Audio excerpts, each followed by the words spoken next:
75 वर्ष की उम्र में सुलोचना देवी की याददाश्त काफ़ी कमज़ोर होती जा रही थी। उन्हें रोज़मर्रा की चीज़ें याद न रहती, लेकिन जो उन्हें हमेशा याद रहता था वह था उनका बेटा।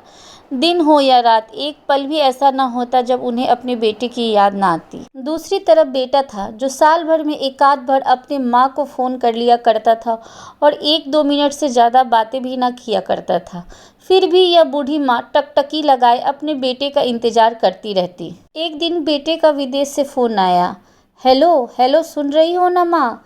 अनिल बोल रहा हूँ, तुम्हारा बेटा। कैसी हो माँ? मैं ठीक हूँ बेटा। तुम बहू और पोता कैसे हो? माँ ने पूछा। सब अच्छे हैं माँ। मैं अगले हफ्ते गांव आ रहा हूँ माँ, तुम्हें लेने। अब हम सब साथ में ही लंदन में रहेंगे माँ। तुम्हारी बहू कह रही थी माँ को यहाँ पर लेकर आओ, बेचारी अकेली बहुत परेशान होती होंगी। बेटे ने कहा। माँ की बूढ़ी सूखी आंखें आंसुओं से भीग गई।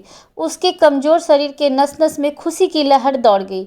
बेटे और बहू का अपने प्रति प्रेम देखकर माँ का मन खुशी से भर आया। बेटे ने आगे कहा। माँ तैयार रहना माँ, मुझे ज़्यादा दिन छुट्टियाँ नहीं हैं।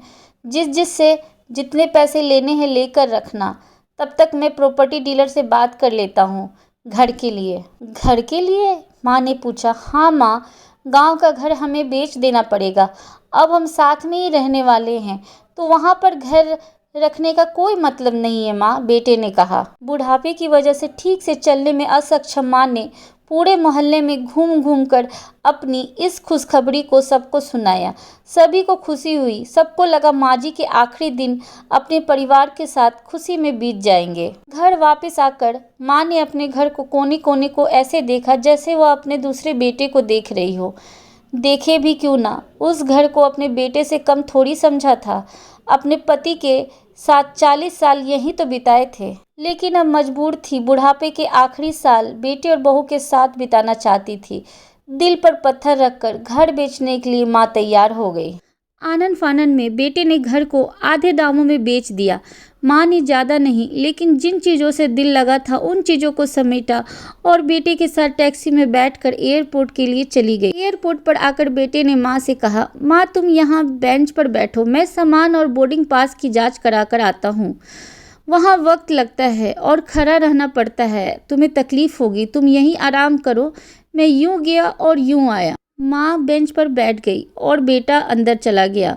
काफ़ी समय हो गया, बेटा वापस नहीं आया। माँ सोचने लगी ज़्यादा भीड़ होगी, इसीलिए देर लग रही होगी। अंधेरा होने को आया। अब तो लोगों की चहलकदमी भी कम होने लगी। माँ को अब चिंता होने लगी। एक कर्मचारी ने आकर पूछा। किससे मिलना है माँ जी आपको? यहाँ पर क्यों बैठी? डरती हुई आवाज़ में सुलोचना देवी बोली। मेरा बेटा अंदर सामान की जाँच कराने गया है। लंदन जा रहे हम। क्या नाम है माँ जी आपके बेटे का? कर्मचारी ने पूछा। अनिल नाम है मेरे बेटे का, सुलोचना देवी ने बताया। कर्मचारी अंदर गया और थोड़ी देर बाद बाहर लौटा। उसने सुलोचना देवी से कहा। माँ जी, लंदन जाने वाली फ़्लाइट तो दोपहर में ही जा चुकी है और आपका बेटा भी उस फ्लाइट में बैठकर लंदन जा चुका है। अब आपके यहाँ बैठने का कोई मतलब नहीं है, आप भी अपने घर चले जाइए। क्या? जा चुका है और मैं घर जाऊँ? घर? माँ की आंखों से आंसुओं के सैलाब उठने लगे। जैसे तैसे माँ घर पहुँची, जो अब उसका था ही नहीं, बिक चुका था। वह अब वहीं बरामदे में तुलसी के पास सो गई। घर के नए मालिक को उस पर दया तो एक कमरा किराए पे उसको दे दिया। पेंशन के पैसों से खाने और किराए का बंदोबस्त हो जाता था। दिन बीतने लगे। कुछ दिनों बाद घर के नए मालिक ने सुलोचना देवी से कहा। माँ जी, आप अपने रिश्तेदारों के यहाँ पर जाकर क्यों नहीं रहती हैं? इस उम्र में आपके लिए वही अच्छा है। अच्छा तो होगा, लेकिन जब मेरा बेटा आया तो उसका ख्याल कौन रखेगा? मेरा बेटा बहुत भोला है और उसे अपना ख्याल रखना बिल्कुल नहीं आता। मैं कहीं नहीं जाऊंगी, क्या पता कब उसे मेरी ज़रूरत पड़ जाए, माँ कहा। दोस्तों, सच बता रहा हूँ, माँ की ऐसी बातें सुनकर मेरी आंखों से आंसू आ गए। किसी ने सच ही कहा है, पूत कपूत हो सकता है, लेकिन माता कभी कुमाता नहीं होती। दोस्तों, आप सभी से हाथ जोड़कर विनती करती हूँ, अपने माता पिता की जितनी हो सके सेवा करें। उनके साथ कभी बुरा बर्ताव नहीं करना चाहिए।